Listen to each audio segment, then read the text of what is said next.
food security, climate change mitigation, and environmental sustainability. Fintechs, banks, and other financial institutions can work together to provide innovative financial solutions for small-scale farmers by leveraging mobile technology and alternative data sources. We can improve access to credit and other financial services for smallholder farmers who have traditionally been underserved by the traditional formal financial sector. Under this tech-driven new push, we must also promote financial literacy and capacity building to ensure that farmers are empowered to make informed financial decisions. Distinguished participants, as we may all be aware, the financing ecosystem has barely scratched the surface when it comes to the development of demand-driven agricultural financing solutions. Among the challenges faced are managing risks, high transaction costs in dealing with a large number of small farmers and micro, small and medium enterprises, lack of expertise to backstop agricultural loan portfolios, and ineffective policies for mobilizing private sector capital for the sector. Nevertheless, Kenya is now ready for a remodeled financing mechanism that promises better days for the agricultural sector. Indeed, our country's fourth medium-term plan, 2023 to 2028, which was officially launched last week by His Excellency President William Ruto, outlines the key policies, programs, and projects that the government plans to implement to support growth and transformation of this important sector of our economy. Among the plan's priority projects is the Agricultural and Rural Financial Inclusion Project, which aims to enhance access, efficiency, and stability of agricultural and rural finance. This intervention will facilitate transformation of agriculture into a modern, innovative, and commercially oriented sector. The theme of this conference is apt and timely in positioning our country for resilient agricultural enterprises. I am happy to note that among the issues you will deliberate and focus on over the next 2 days are government priorities for agricultural progression and identifying areas where investment is needed, financing transformation and government incentives and frameworks, de-risking investment in agriculture, technologies and digitalization and research, private sector involvement and needs of SMEs and financial institutions, leading from the front and honoring commitments. I reiterate the government's commitment to creating an enabling environment for financing and investment in agriculture. I am certain that working together, we will unlock the full potential of Kenya's agriculture sector and achieve our shared goals of food security, economic growth, and sustainable development. I look forward to actionable outcomes from all stakeholders in this conference. Meanwhile, I assure you that my office will offer the necessary support in delivering the recommendations and solutions you propose. I assure you also that the Kenya government will support the creation of any framework that will not only contribute to growth of this important sector of our economy, but is also geared to benefiting Kenyans at the bottom of the pyramid. I thank you all and wish you fruitful deliberations for the next 2 days. It is now my pleasure to declare this conference officially open. Thank you.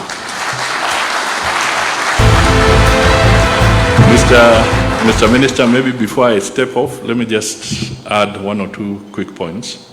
First of all,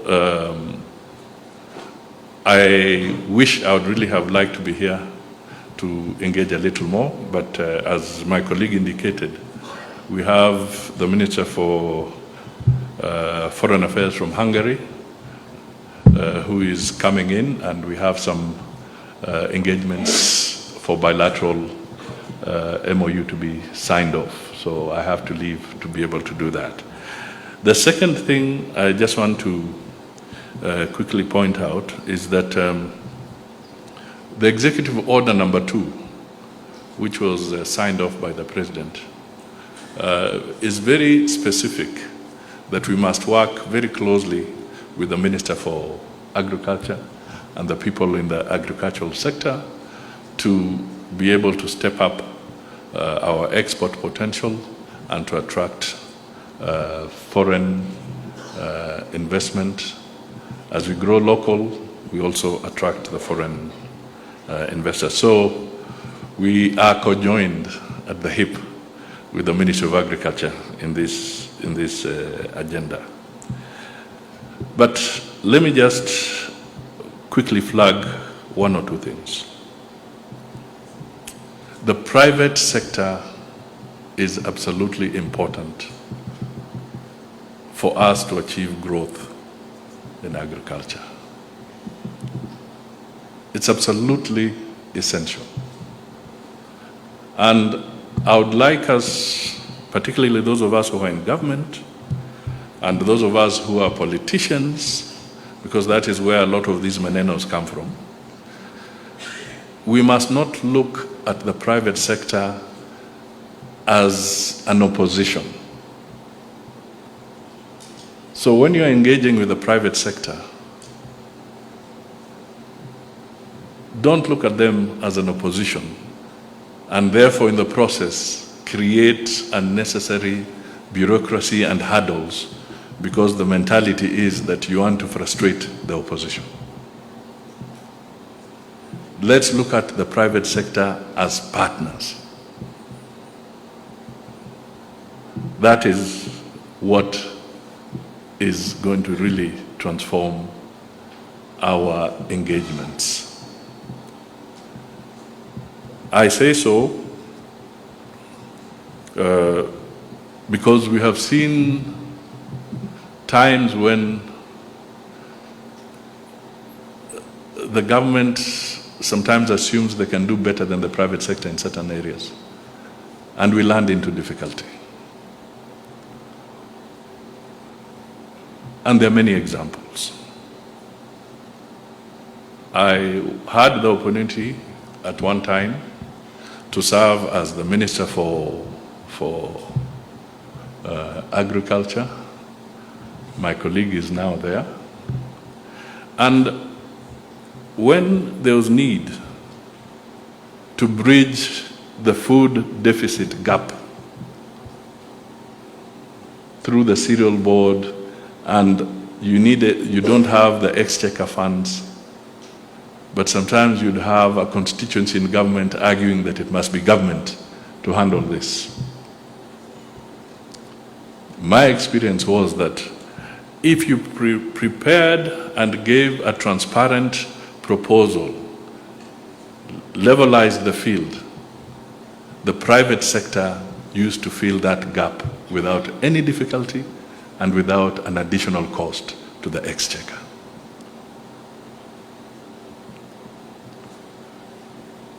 So sometimes when we need to look at the deficits around us in terms of essential commodities that have a deficit, I think if we work carefully with the private sector, if it is in the import program, the private sector can fill that gap and help the government, because maintaining all these talks and expecting the exchequer to pay for it translates into higher taxes eventually for the ordinary citizen. So my plea is that we need to really embrace the private sector as partners and not look at them as an opposition wing. This is the Kenyan private sector, and we should look at them as partners, and we should work towards making them even better partners. On the flip side, Let me also appeal to the private sector. Sometimes this challenge is not just completely misguided. Some of these challenges are also because the integrity of the private sector is lacking.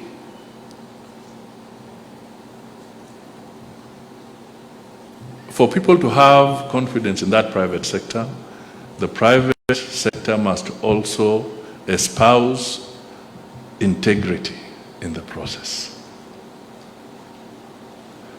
There's nothing wrong in having a profit motive. But when the profit motive turns into greed,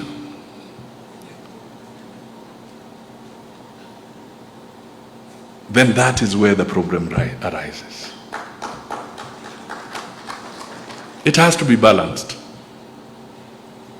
Obtain your profits, but let it not be greed. If, on the other hand, you're the private sector and you're given an opportunity, perhaps to bridge a certain gap, whether it is rice or edible oil, for heaven's sake, on your part, have integrity and bring in things that fit the bill and the standards.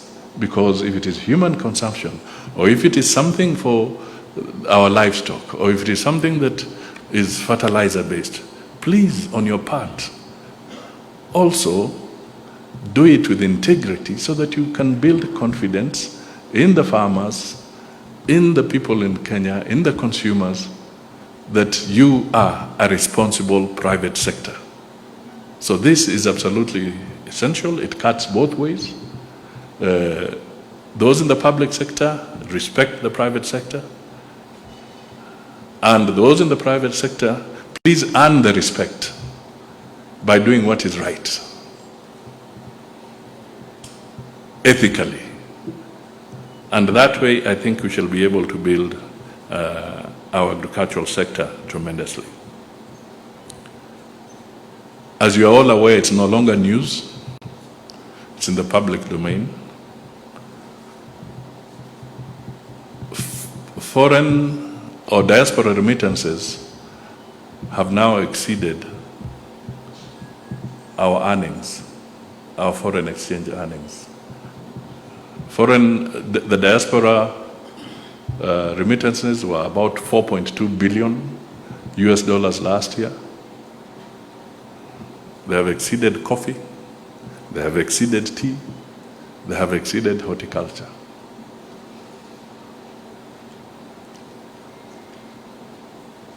But in terms of a long-term strategy, are we really going to say that our resilience should be dependent on diaspora remittances? So this is a challenge.